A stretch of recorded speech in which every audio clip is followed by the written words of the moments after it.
Thank you for joining us today. We are here with Matt Taylor, who is an associate professor at the University of Alberta and a fellow with the Alberta Machine Intelligence Institute. Matt's an expert in reinforcement learning with a focus on human-in-the-loop interactions. Thanks for joining us today, Matt. Thanks for having me.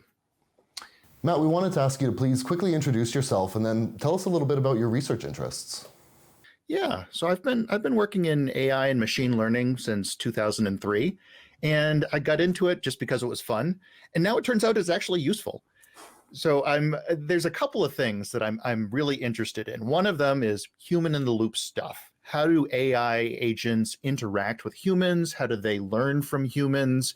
How do they teach humans how to do things? The other thing I focus on is getting all of this cool machine learning out of the lab and into the real world.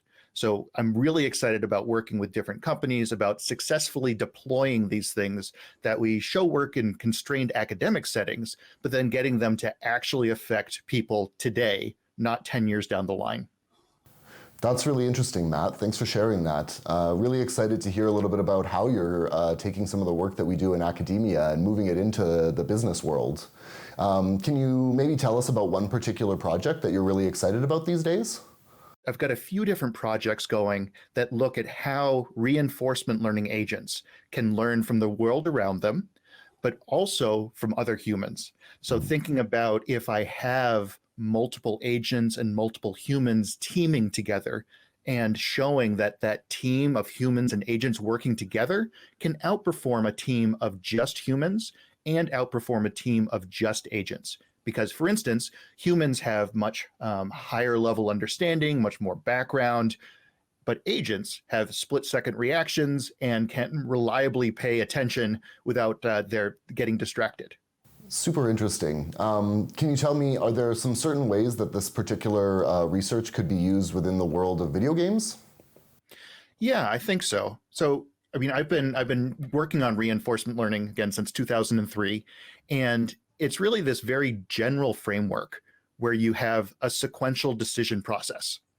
So what does that mean? So think of in the game of chess, you have to take a move, your opponent takes a move, and then you get the new state.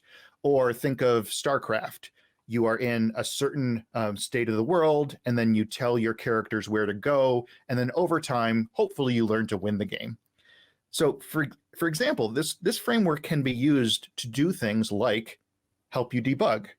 So if you have a game set up and then you have a player that could be controlled by a reinforcement learning agent, this agent could learn to interact in the game and be rewarded when it discovers bugs. So in the very simple case, if it crashes.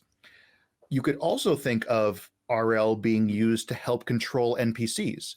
So rather than scripting everything, let some of the characters in games actually learn. So give a character an objective to go and steal something from the main player, or give one of these automated characters an objective to go do something. It will learn how to do that in a novel way, and this would increase replayability, but also just have different people get very different experiences because the characters they're interacting with have learned different behaviors. So in many ways, this sort of work could increase the personalization that we have within the games that we all play. That's exactly right. And you could think of not just telling characters to go out and kill the human, but figure out how to get those characters to assist the human in the way that the human wants. Or similarly, if you're thinking about, I want to teach some game mechanics to a human, if it's not a quick, here's the button, here's how it works. If it's this kind of longer term process, you can still have an agent teach a sequential learning task to a human.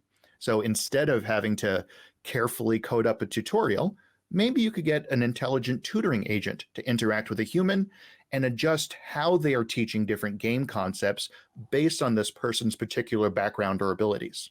So it sounds like reinforcement learning could be really useful in order to help improve humans' ability to learn from systems and potentially even systems to learn from people. That's exactly right. And I think that's a underexploited area of AI, trying to figure out that messy interaction of humans. You know, we're slow, squishy, suboptimal, and the agents, which are really sharp but sometimes dull. or not very farsighted. And figuring out how to fit those together is really exciting.